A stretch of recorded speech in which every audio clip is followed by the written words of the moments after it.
Hi, this is a part 2 of the safety assessments of the bubble point testers. This video shows the software patching that I've done to mitigate the risks that has been identified in the video 1. So the first item was that this shelf was shut in itself after the e-stop been pressed. So at the moment, if we close this tray, if I press the e-stop, it will go obviously down, but the change is that when you re-engage that e-stop, the tray gonna stay in the same position. Okay, so this is all done by software. So when the e-stop was pressed, the pressure switch told the PLC to take off that command from the tray so it doesn't go up. Now this is almost perfect, but the only problem that there is, if you close this, and if you quickly push the e-stop and release it back, this tray will actually accelerate down. So basically when you press the e-stop, the PLC takes off the command from solenoid to keep it in an up position. So you know that mechanical force isn't there anymore. However, when you restore the compressed air to the system, because the solenoid isn't engaged anymore, it will cause the tray to go down with the full speed. It's very hard to replicate, but it's possible. So I'll try to demonstrate that. When I press the e-stop, this will start slowly sink down, but then when I re-engage the pressure, it will actually accelerate and slam this at the full speed. Going down. So that just went down. So again, you would need to do to replicate, but it is possible. So why this is happening? The reason for it is because there is a wrong solenoid being installed, in my opinion. So there's a spring-loaded solenoid that only has a 2 states. State 0, which is no signal to the solenoid, means the tray goes down, and then obviously when you energize the solenoid, this travels back. So if you take off the power from the solenoid, the springs return the solenoid to the fail-safe position, but that means there will be a motion. So the remedy for this is to change the solenoid into 5-3 solenoid. So what that will do, you will have 2 commands. You'll have a command to open and then command to close. If you don't have any one of them, it will just stay in the same position. So when the motion happens in the middle and you press the e-stop, it will just stay in the middle. It won't move up or down. So that's obviously a better solution. Well, it's possible to implement that, but excuse me, the pipework needs to be changed, the pneumatic drawings needs to be changed, and electrical wiring has to be changed. So this is the one item I really want to change on this tester, but it has to be assessed by other people as well. So as I said, this is a lot better than it was. You don't have this moving tray on its own. However, the last issue I can see with it is that, if you have it closed, this will just drive forward. Again, it's hard to do it, but it is possible. So the issue number 2 was movement of the tray with no delay. So when I just tapped the 2 buttons, it was going down. So I have reprogrammed this So basically, when I press 2 buttons, you need 2 seconds and then it goes down. So this is sorted. There's no further action needed for this. Problem number 3 was shelf movement with no confirmation. So as you can see, I've reprogrammed that light. Well, it wasn't programmed at all.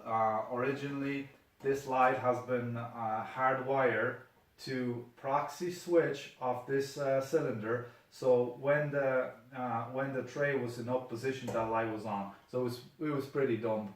And this was to prevent the finger being caught. I don't believe this is an adequate solution.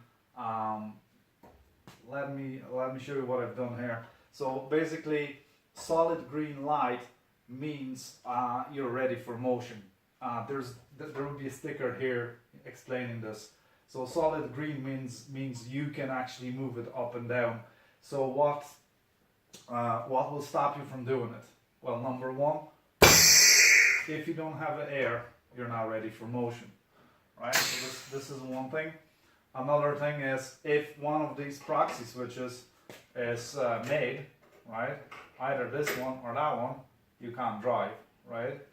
So when you're ready for motion and you press two fingers, this guy gonna start blinking slow. And blinking slow means it's ready to be ready for motion. I mean, it's gonna engage motion. So if I press 2 of them, you have a couple of blinks, then it goes up.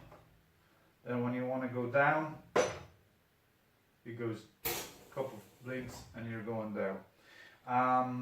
The other thing is, you know, this annoying thing when let's say you press 1 and don't press second quick enough, you just get this fast blinking, so you know there's something wrong.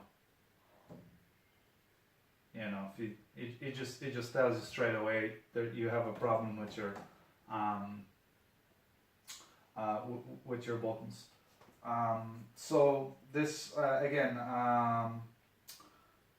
the issue number 3, and I believe it's adequately sorted. The only thing I would add, I would replicate this light with sounder. I don't have a sounder. This unit doesn't have a sounder, but that's something we can add on easily enough. It's actually a pretty cheap modification. And I'll be recommending to install that sounder. Another item on the list was that program didn't stop when you hit the e-stop or if you lose one of these latches. So I've reprogrammed that again. So I'll just gonna start the program now. Give it the start button and close the tray, close those latches, start the program. This is actually being engaged now. This is running. I'm gonna kill the e-stop. You can't actually see that, but the program goes to the fail-safe mode. When you re-engage the e-stop, you can open those latches. Because everything went to the fail-safe, there's no pressure to this tray, so it'll be very hard to open that because actually the cylinder is driving the thing down. So probably the best thing is just to kill the air, open it, let it sink, and then re-enable the e-stop section. So this was the e-stop, and I'm gonna do the same for the one of the latches.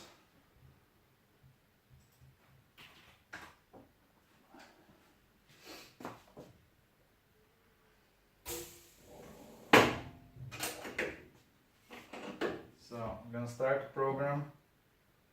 Didn't press the start button.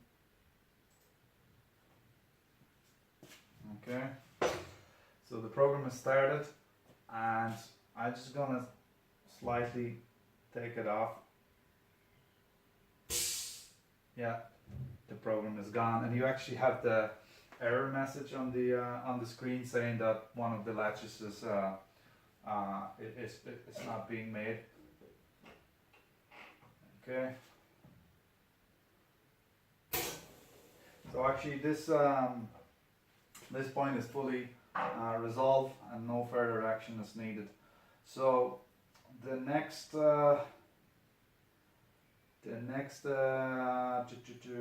action was right. The shelf going down when the fingers are from the bottom. So when I'm going up and I take my fingers off, it will go to the failsafe, and failsafe is driving this down. So again, the change in the solenoid will actually fix the issue. I can't do anything with this in a software. I can either finish that movement when you take off the fingers, but I don't really want to do that because there is more potential to to get pinched with that tray when it's going up than it's when it's going down. So this has to stay as is. The item number 7, the isolator, this is fixed, so there's nothing to talk about. Item number 8, well, the solenoid at the 230 volt solenoid can be replaced, but that will need a further investment. So there was another recommendation to replace the pneumatic e-stop with electrical e-stop. There's actually no sense doing that with the wrong solenoid here. So it will do exactly the same as this one. You're still gonna have this this problem with the tray that keeps traveling with the with the e-stop pressed. So if I was about to do it, I would replace the solenoid first and then replace the pneumatic e-stop, and put the pills relay into it. However, I do not believe that this is bad solution, the pneumatic e-stop. I think with the new solenoid for the tray, it will be suitable for this application. I mean, when you press it, it completely kills the motion. Okay, it won't be still rated, but yeah, this is something I'll leave to you guys, to decide how you want to do that. Other than that, like I would say, if you want to put electrical e-stop with the pills relay, that would be like a gold standard solution. It will cost a little bit more. The issue when the guy got caught with this bracket, it's because the test starts immediately when those two proxies are being made. So I have made that change. Let me show you this.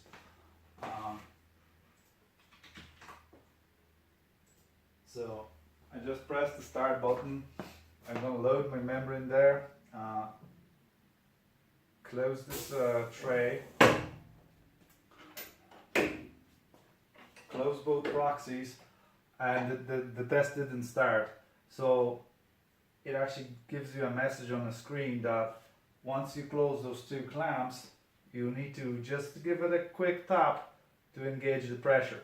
So this is just to make sure that you don't have your fingers here, before the pressure commences. So you just give it a quick tap, and the test is started. That will definitely prevent the